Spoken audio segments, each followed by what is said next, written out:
দেখো ফ্রেন্ডস, আজ আমি কি করতে নিয়েছি দেখতে পাচ্ছ তো। ডুমো ডুমো করে আলু কেটে নিয়েছি, একটু বয়েল করে পেঁয়াজ কুচি নিয়েছি, এক বাটি ছোলা নিয়েছি, কারি পাতা নিয়েছি, কাঁচা লঙ্কা কুচি নিয়েছি, এক টুকরো লেবু নিয়েছি। কড়াইতে তেল ঢেলে দিলাম, সাদা তেল। দেওয়ার পরে একটু জিরে ফোড়ন দিয়ে দিলাম।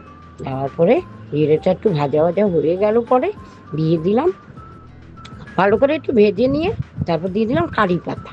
কারি পাতাটাও একটুখানি নেড়ে চেড়ে নিলাম। বেশি তো ভাজা যাবে না, পুড়ে যাবে, তাই একটু নাড়াচাড়া করে নিলাম। তারপর ওই পেঁয়াজ কুচি, আলু ডুমো ডুমো করে কাটা আলু, কাঁচা লঙ্কা সব দিয়ে দিলাম। দেওয়ার পরে ভালো করে নাড়াচাড়া শুরু করলাম। ভালো করে নেড়ে ওটাকে একসাথে মিক্স করে নেড়ে নিলাম।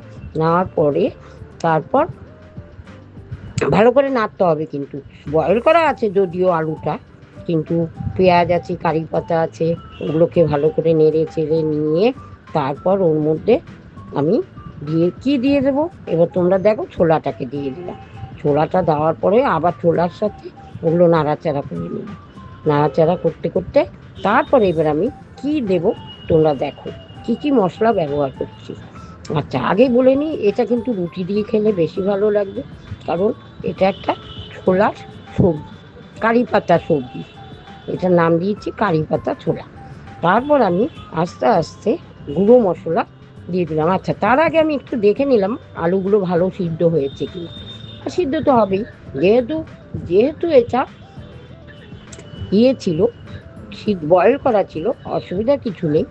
তারপর এটাকে ভালো করে নেড়ে চেড়ে নিতে নিতে চলে এলাম গুঁড়ো মশলা। দিয়ে দিলাম ঝাল লঙ্কার গুঁড়ো অল্প, কারণ কাঁচা লঙ্কা কুচি দিয়েছি। দিয়ে দিলাম একটু কাশ্মীর লঙ্কার গুঁড়ো, তারপর হলুদ গুঁড়ো, তারপর দিয়ে দিলাম জিরে গুঁড়ো, জিরে গুঁড়ো, ধনে গুঁড়ো, সব কিছু দিয়ে নিলাম। জিরে গুঁড়ো দিয়ে ধনে গুঁড়ো দিয়ে একটু স্বাদ মতো লবণ দিয়ে দিলাম।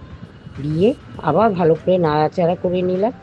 স্বাদ মতো লবণ দেওয়ার পর আবার একটু চিনিও দিয়ে দিয়েছিলাম, একটু মানে স্বাদটাকে ব্যালেন্স করার জন্য।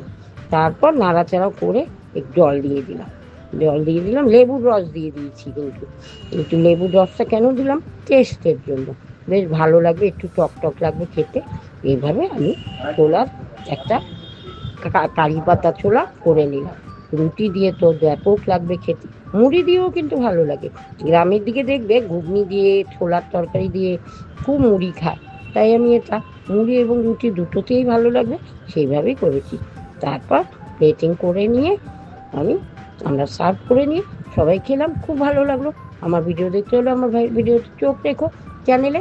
সবাইকে টাটা, বাই।